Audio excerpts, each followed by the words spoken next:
আজকের recipe vegetable chop. দেখুন আমি কিভাবে বানালাম ভেজিটেবিল চপ, দেখিয়ে দিই রেসিপিটা একবার।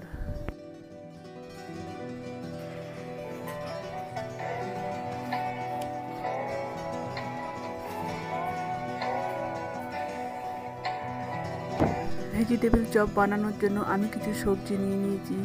গাজর, বাঁধাকপি, ফুলকপি, বিটরুট ও সিদ্ধ করা আলু। প্রথমে আমি কড়াইতে তেল দিয়ে সবজিগুলোকে একটু নুন দিয়ে ভালো করে ভেজে নেব।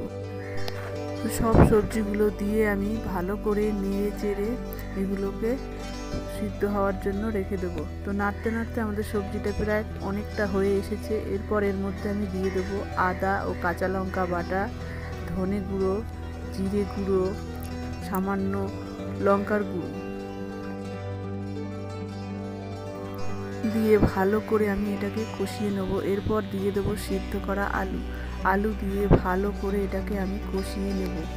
এটা কষানো হয়ে আসলে এর মধ্যে আমি কিছু কাজু কিশমিশ দিয়ে দেবো। যেহেতু এটা ভেজিটেবিল চপ তাই একটু কাজু কিশমিশ দিয়ে দিলাম। এরপর নামানোর আগে আমি দিয়ে দেবো গরম মশলা, যার মধ্যে আছে জায়ফল, জয়িত্রী, লবঙ্গ, এলাচ, বিভিন্ন মশলা ভেজে একটা গুঁড়ো করা হয়েছে। এরপর আমি এটাকে ঠান্ডা হওয়ার জন্য রেখে দিয়ে একটা বাটিতে কর্নফ্লাওয়ার, এর মধ্যে সামান্য নুন ও গোলমরিচ দিয়ে এটাকে একটা ব্যাটার বানিয়ে নেব।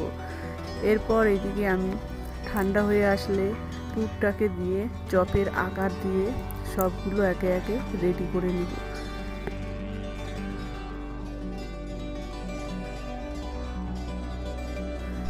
চপগুলো এইভাবে সব আকার দেওয়া হয়ে গেলে এরপর এগুলোকে আমি যে কর্নফ্লাওয়ার ব্যাটারটা বানিয়েছিলাম ওর মধ্যে চুবিয়ে ব্রেড ক্রাম্বসে মাখিয়ে সবগুলোকে আবার ভাজার জন্য রেডি করে নিলাম। এরপর একটা কড়াইতে সাদা তেল দিয়ে এর মধ্যে আমি একটা একটা করে সবগুলো দিয়ে এপিট ওপিট আস্তে আস্তে নেড়ে লাল লাল করে ভেজে নেব। তো দেখুন একদম দোকানের মতোই সুন্দর ভাজা হয়েছে, খেতেও খুব ভালো হয়েছিল।